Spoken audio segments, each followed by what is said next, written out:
Back now to the Battle of Britain. In 1940, it was the few who protected the skies over the UK. 75 years later, there's a handful of men and women who fly today's equivalent of the Spitfire and the Hurricane. The Typhoon is the RAF's frontline fighter. I went to RAF Coningsby in Lincolnshire to meet the fighter pilots of today. In the 1940s, the Spitfire was the ultimate fighter plane. It was cutting-edge technology. But 75 years later, and the fighter pilots who are defending and patrolling our skies every day are now flying jets that the Battle of Britain pilots could never have dreamt of.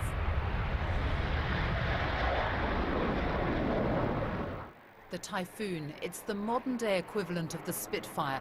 Its fighter pilots are on standby 24 hours a day. Their job now, as it was then, to patrol and intercept any aircraft that threaten Britain's airspace. We're acutely aware of those who've gone before us. When we do quick reaction alert, the sprint to the aeroplane, certainly when I do it, just every time I do that, it brings to mind, what the guys back in the Battle of Britain must have felt like. Wow. No scramble today. Instead, I'm being taken up into the skies over the North Sea to see what today's fighter jets are capable of.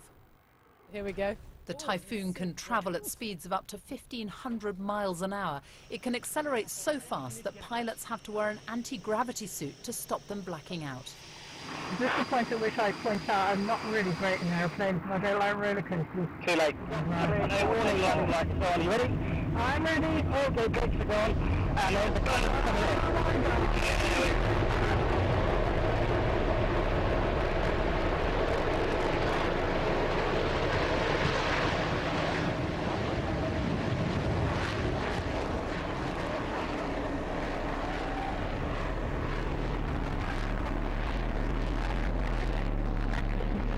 We're now going straight up.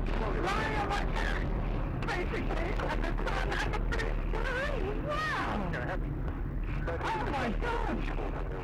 That is what they call a performance takeoff, straight up like a rocket, climbing to 11,000 feet in just seconds. Like the Spitfires in their day, these jets are the most agile in today's RAF. This video shot by a Russian bomber shows the Typhoons in action, intercepting and shadowing the Russians as they flew close to UK airspace. The computer systems in these jets is a world away from the technology used to keep Battle of Britain pilots in the air, but the link between the few of 1940 and the men and women flying today is unbroken. Oh, you see the afterburners light. I think my stomach is still up in the sky there. Well, on Friday night, BBC Radio 2 will be broadcasting the Battle of Britain at 75 live from Big